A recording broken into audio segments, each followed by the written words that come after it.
Hello and welcome, fellow motorsports fans.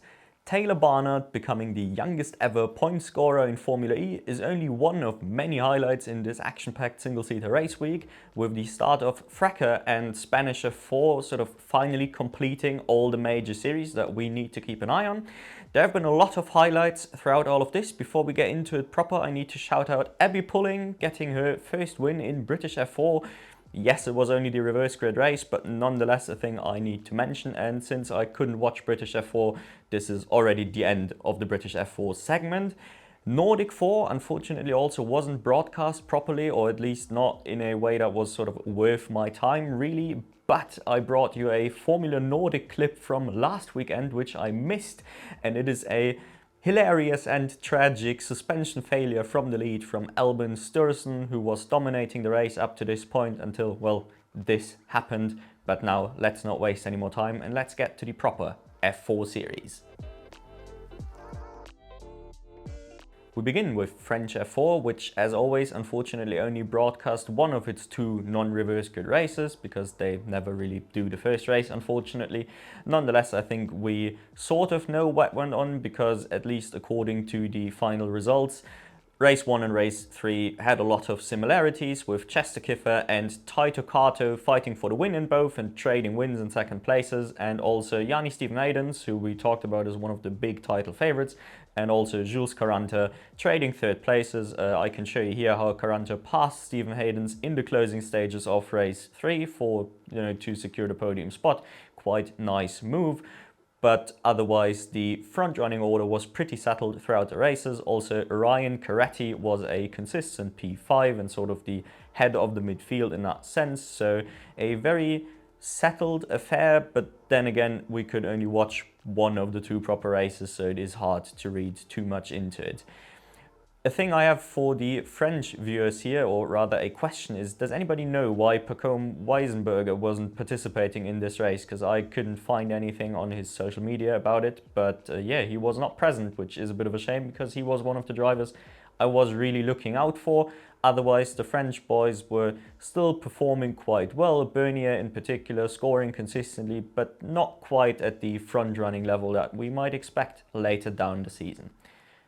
The big F4 series we need to talk about though is the Spanish F4, which is next to Italian. I think this season it's inarguably the second most competitive, and boy did it deliver. It looked like a continuation of the Formula Winter series in that sense, and the breakout star was Lucas Fluscher. Now, Lucas Fluscher had a very interesting journey throughout this weekend. He won the first race of the season, pretty fantastic stuff, but the interesting thing was in race 3, where he actually won the race after technically causing it to end prematurely because he caused a red flag. I'll show it to you here. And yeah, a bit of a bizarre one. Essentially, he found the wall, caused a red flag, and then, as you know, it tends to get reset to the previous completed lap, which meant he got to actually keep the win. I always find that to be a bit of a bizarre rule, but it worked out in his favor here. And at least just from looking at this accident, decent chance that was mechanical failure on his part. So in that sense, I am happy for him, but you know, I just wanted to point out it is a bit of a weird rule. The one thing Spanish F4 also very much had in common with the Formula Winter series was the level of carnage at certain stages, and this is unfortunately where for Lucas Fluscher the weekend, went downhill a little bit was in race 2. I can show it to you here where his race ended in turn 1, and so it did for a bunch of front runners. In general, it was a very chaotic sort of top 15-ish area in all of these races, so we really don't have a clue of the running order. Too many guys in competitive cars, and then obviously a bunch of very competitive guys in not as competitive cars as well to sort of shuffle the order around a little bit. Thomas Drauven was the other race winner, finally finding his maiden victory, I believe, so that was quite good to see. Nonetheless, I think more important was the boys missing a little bit, and in particular Keanu Alazari and Griffin Peebles, who were obviously both coming in as like heavy championship favourites, really, considering what they did over the winter, and both went missing a little bit. Especially Peebles was really nowhere, and Keanu Alazari just wasn't the front-running force I kind of expected going into this. Unfortunately for all of us, I think, a few of the really interesting names for my money are stuck outside of Campos and MP, which, puts you on the back foot immediately. And there's too many good drivers to talk about in this series for one episode, but one guy I do want to highlight is Gabriel Gomez, because I did not anticipate him to do Formula racing this year at all. Now, I have to admit, shamefully, I missed him debuting at the end of last year in Spanish F4. I don't know, that was completely under my radar for some reason, but he is a really hyped karting driver graduating, in case you're not aware. He would have been in my top 5 karting graduates video had I known he actually has the funding to graduate this year. So we definitely need to keep an eye on this guy. Unfortunately, I don't think he'll have much to fight with in this particular team. Anyway, we'll get back to Spanish F4 in more detail once the season starts unfolding further, but for now we need to quickly finish off the F4 series with Euroformula Open. And honestly, about this series, the most important thing I can say is that it's just become a little depressing all around. The series feels rather pointless. Lorenzo Flucha unfortunately stopped his participation again already. I don't know, he was just doing it for a laugh last time or something, I guess.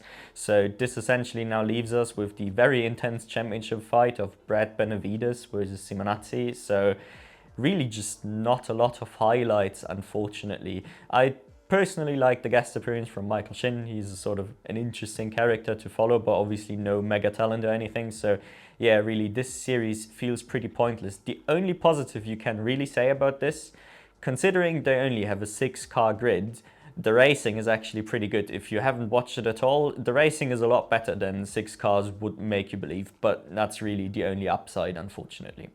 Now let's finally move on to the quicker cars. FRECA finally had its first ever race weekend of the year, and I couldn't be more excited about it, in particular because they chose the perfect track to open the season with, because Hockenheimring is a good enough track to actually make the racing interesting, even in these cars that normally produce a bit of a qualifying championship.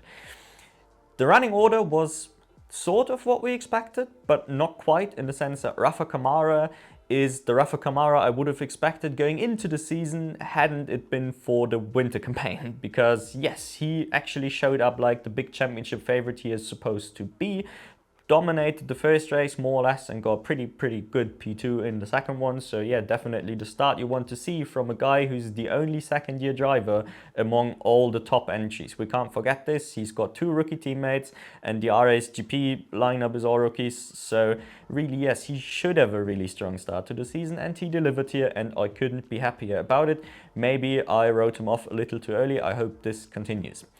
The other guy that really showed up big time, and I don't think I've talked about him much at all on the channel so far, is Evan Gilter, the reigning French F4 champion, and I do know him from karting before, and we know him to be a really good driver, so it's no huge surprise to see him on top, but obviously getting a win this early on in his Formula Regional career is a bit of a surprise, and I'm also glad to see that Art will therefore hopefully be in the championship fight properly this season and actually make it a 3-team affair at the sharp end. And then obviously the differences throughout the grid weren't all that big throughout. I think this is the main positive we can take away, is that the entire field was very competitive. Now, on the losers side of things, Wharton and Yugo Yugochukwu were both not as shining as they were over the winter, but still solid. In particular, James Wharton continues to impress me. He looks a lot stronger than he did in Formula 4, for my money at least. In terms of all the other front runners, the problem here is much like in Spanish F4. It's too many people to realistically cover in one video, but I do just want to shout out some of the well-performing names so we can keep track of them. Enzo Delini straight back in and doing really well, fighting for podiums. Is it a bit of a weird one that technically he ended his F4 campaign with, getting black flagged and ignoring the black flag? There was a bit of a scandal. I made a video about it here. But yeah, either way, it seems to be entirely forgotten. Nonetheless, I am happy his career is still on track and he's doing really well, even though I think this sets a really almost dangerous precedent, to be fair. Even Dominguez and Brando Badoer, they are also right in the mix. Tuka Taponen, the Tiger, not doing what he did over the winter, but also, I mean, solid points contender, got a podium, nothing wrong there. And then, last but not least, Nikita Bedrin, showing that the MP can also fight if you put in a driver that's way too experienced for the series. Yeah, I think if anything, this proves that MP really lacks the package to fight, because otherwise I reckon Bedrin would be fighting for wins and not to scrap his way into the points. Either way, this championship will be a super intense one to follow. I would hope the battling stays like this. I know it won't, but you know, we can always dream a little. It wasn't the only Formula Regional Series taking place this weekend though, because there was also the Formula Regional Japanese Championship returning with its second round. Weird production, but honestly I don't even mind it for a small series like this. Having the timing screen enables you to just get through the races quite quickly without missing anything. It's not terrible, and it at least gives us some insight into some young Western drivers, because unfortunately all the Japanese competitors in this series, they've switched out all the ones that did well last weekend. So Okazumi and Tirota, they took out, replaced them with other boys, and they're all over 20 anyway, not super exciting talent. I don't know, I'm not too deeply entrenched into that level of Japanese racing, so I am mostly interested in the Western competitors in that sense. And I have to highlight Michael Sauter continues to be, well, this weekend again, second strongest driver on the grid clearly, and the most interesting talent in that sense given his age. And then also young Sebastian Manson, who's only 16, I believe, has very little experience, so he is also a guy we will look out for in further episodes, but nonetheless the actual on-track racing not particularly interesting. So let's move on to the big boys in FE. Formula E had its Berlin doubleheader combined with the rookie testing beforehand, so a bunch of interesting stuff going on. Also a little bit too much to squeeze into a video with over 10 different series taking place, but we'll go through all the important bits.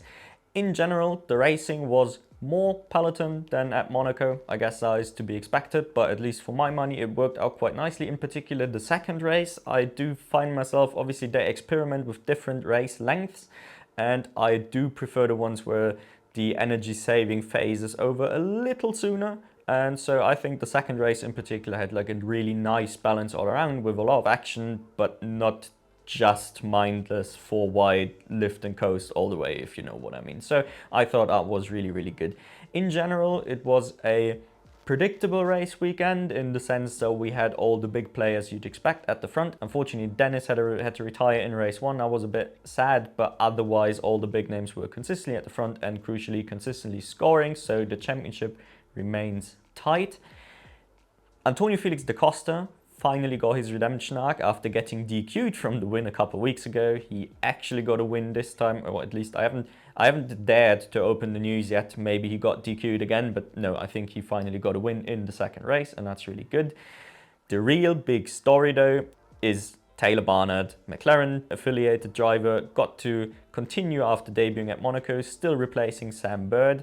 And we said last time, you know, he did a really good job for his debut, kept the car out of the wall, just, you know, drove around, did well, but nothing spectacular. This time it was getting closer to spectacular actually, which he was still a little anonymous during the regular running, but you could already see it first of all in the quali. He out-qualied Hughes, which is obviously fantastic to out-qualify your non-rookie teammate. And crucially, he actually also sort of schooled him during the actual races, because Taylor Barnard scored both times, which is absolutely unbelievable. Youngest ever point scorer, I said it in the beginning. And given how different these Formula E cars and the style of racing is from everything else he's ever done, I guess the racing is a bit similar to, you know, very draft heavy machinery, but still different. And in particular, the car itself is obviously way different. So this is incredible, and I think we can be pretty certain if he won't make his way to F1, he'll have a very good home in Formula E in the near future. I still want to shout out Jehan Daruvala as well, because I think we talked about him once or twice, and you know, he obviously had a very tough start to the series so far, but he has finally also managed to bring home some good points from P7, and crucially he is, you know, in that region more often, so I'm sure he will finally get there. He's no Barnard, that's pretty clear, but I think he can be a competent driver towards the end of the year, and then hopefully continue this trend going into next season. Now, that was everything from Europe, but obviously there was a lot of racing on the other side of the planet as well, so let's get to that.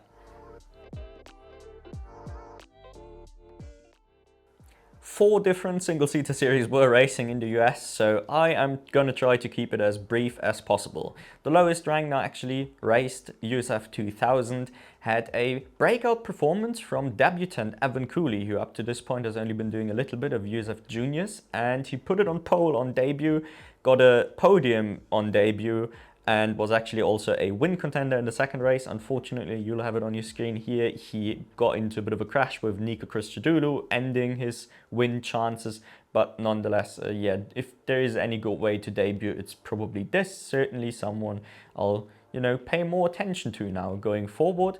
And I also want to quickly shout out Max Taylor for finally getting his maiden win in the category in race 1.